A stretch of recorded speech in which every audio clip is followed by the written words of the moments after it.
हो जाएंगे। शरीर एक रथ है, बुद्धि इस रथ को चलाने वाला सारथी है, बैठने वाला जीवात्मा है, मन लगाम है, इंद्रियां घोड़े हैं, विचरने की जगह विषय भोग है। ये घोड़े विषय भोग का चारा चरने के लिए जाएंगे। अगर मन रूपी लगाम को बुद्धि रूपी सारथी ने ठीक से खींचा नहीं तो ये खंडक में गिरा देंगे। और गिरे हुए बहुत फंसे हैं, और जीव इतना भोला बन चुका है कि गड्ढे में गिरा है फिर भी वो आनंदित है। वो उसी को सुख समझ रहा है, दुख को ही सुख समझकर। यही तो भगवान की विचित्र माया है। जिसे तुम सुख समझते हो वो सुख की छाया है, समझ पड़ती नहीं ये गिरधर की माया है। भयानक दुख के अंतर में वो डूबा हुआ भयानक परिणामों को प्राप्त होगा, लेकिन उसमें सुख का अनुभव कर रहा है। त्यक्त संगो जित क्रोधो लघ्वाहारो, तो अपने आप जितेंद्रिया हो जाएंगे। देख लेना, घृणा हो जाएगी यार, घृणा। कौन सा ऐसा सुख है जो घृणा के योग्य ना हो? लौकिक बढ़िया से बढ़िया पदार्थ खाओ, तत्काल हम उसे वापस उलटते हैं, देखने लायक नहीं रह जाएगा। चिकनी चमड़ी केवल देखकर फंस रहे हैं, कुछ नहीं, पूरा जीवन बर्बाद हो जाता है। धर्म के लिए तो सेवन करने के लिए ठीक है, बकाया भगवत प्राप्ति के लिए जितेंद्रिया चलो, ठीक से चलो।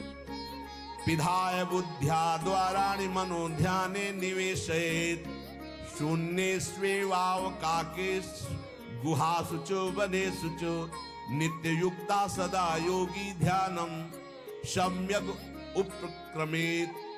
श्री दत्तात्रेय जी महाराज कह रहे हैं, बुद्धि को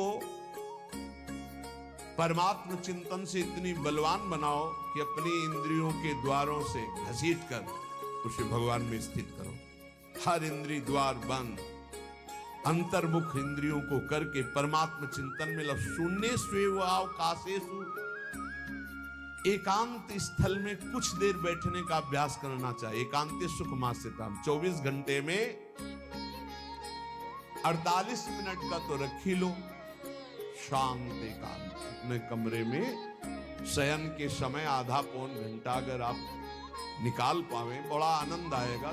24 घंटे आप सेवा दिनचर्या में लगे, आधा घंटे निकाल लो या 48 मिनट शांत बैठो। बिल्कुल कोई माला नहीं, कोई क्रिया नहीं, बिल्कुल आप इस बात को देखना करके शांत हो।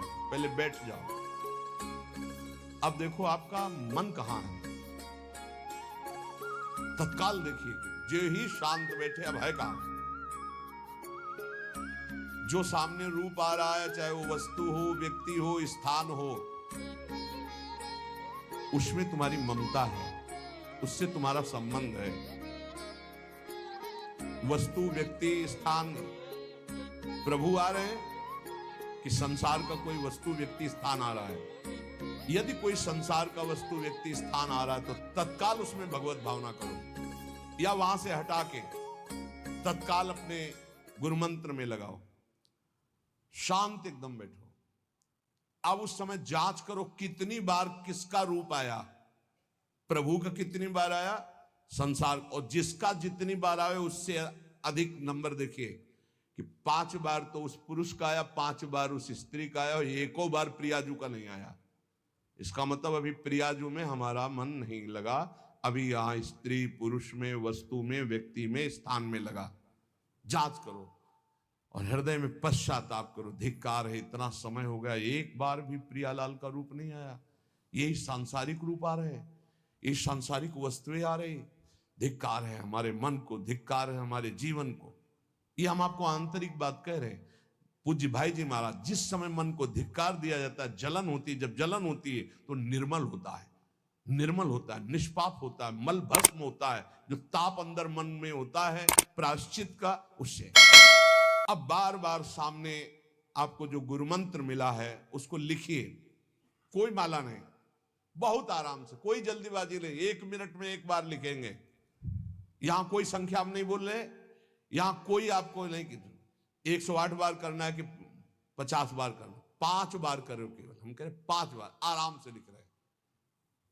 शांत बैठे, खूब आराम से, बढ़िया रा बहुत बढ़िया, धा, राधा, राधा, रात। आप देख लीजिए, अब ये भाग जहां रहा है, पकड़ो कहां भाग के जा रहा है।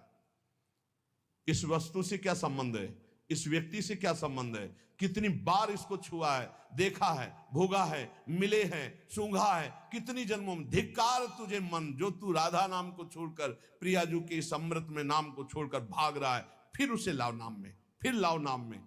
आप देखिएगा एक दिन उसी रा और धा के बीच में प्यारी जो और प्यारे जो मुस्कुराते दिखाई देंगे।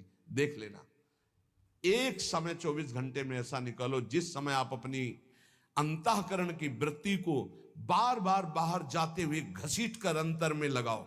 हर समय साधन में लगे हो, लेकिन एक समय इतना साधन कर, जो गृहस्थी में हम कह रहे हैं 10 मिनट शुरू करो भाई, 10 मिनट से 10 मिनट शांत होकर बैठ जाओ।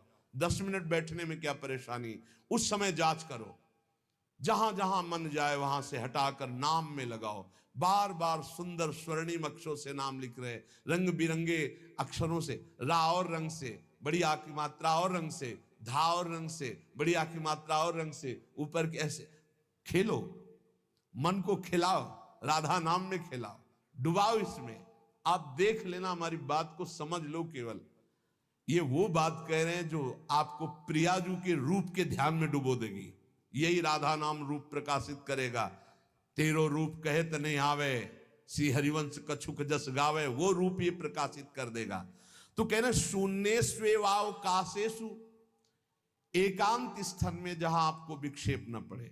ऐसी वृत्ति के समय अगर आपको कोई शोरगुल सुनाई दे रहा हो, आपका अभ्यास दृढ़ नहीं, तो एक रुई को ऐसे कपड़े में करके, महीन कपड़े में 2 बना लो, ऐसे लगा लो, कान में लगा लो, आवाजें नहीं जाएगी। अब ध्यान करो, देखो साधन की प्रणाली। और जब अपने साधन की बात होती है ना, तो आप हजारों अलग अलग आवाज करो तो हमें बस इतना समझ में आएगा कि चिड़िया चहचहा रहे हैं, आवाजें निकल रही, बस हमारे लक्ष्य में कोई अंतर नहीं पड़ने वाला। और अगर डूबना हो गया तो आवाज भी खत्म, श्रवणेंद्रिय होते हुए भी शोरगुल नहीं सुनाई देगा। पर प्रारंभिक दशा में ऐसा चाहिए। अगर आपको बार बार विक्षेप हो रहा हो, विक्षेप तो इतना कि घड़ी का टक टक भी बर्दाश्त नहीं होता, मन है ध्यान में बैठे ना, वो पहली बार एक खिड़की खुला है, खिड़की खुला है, खिड़की, अब उठो पहले खिड़की बंद करके आओ। ये इसको बैठते ही देख लो कि कोई ऐसा प्रश्न तो नहीं कर रहा कि अमुक कोई बात हो, उसको निपटा दो पहले। हम सबसे पहला काम करते थे, अगर राधा वल्लभ जी के दर्शन करने जाने हो, हमें इत्र खरीदना है, तो सबसे पहला काम हम इत्र खरीदेंगे। क्यों? ये दर्शन नहीं करने देंगे, इत्र खरीदना है। बार बार कहेगा इत्र हमें दर्शन में नहीं डूबने देगा, तो पहले हम वो काम सब कर लेते थे जो राधा वल्लभ जी के दर्शन के बाद कर रहे हैं। अब दर्शन में तो केवल दर्शन। ऐसे ही जब हम ये जो 20 मिनट 30 मिनट 40 मिनट समय की बात करें, इसमें जब आपको समय देना हो तो कृपया मन के लिए कोई काम मत छोड़ना, वो बिल्कुल फुर्सत वाला। इसलिए हम कह रहे हैं सोने जाने के समय कि अब हम शयन करने जा रहे हैं, उस समय आप समय दीजिए। और अगर ये पहले ही बार में कह दे कि अमुक अमुक अमुक, तो तुरंत सुधार दीजिए, नहीं पूरे ध्यान में वही चलाएगा। वो बहुत बहुत ही विघ्नकारी रहता है जब तक निर्मल नहीं हो जाता।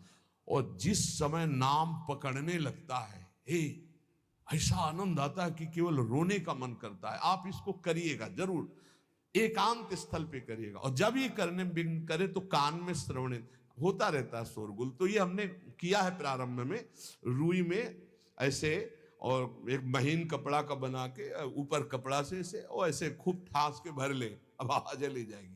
अब अंदर राधा राधा राधा आनंद आएगा। ये प्रारंभिक है, ये आगे चल के इनकी जरूरत नहीं पड़ती अंतर्मुख होने पर।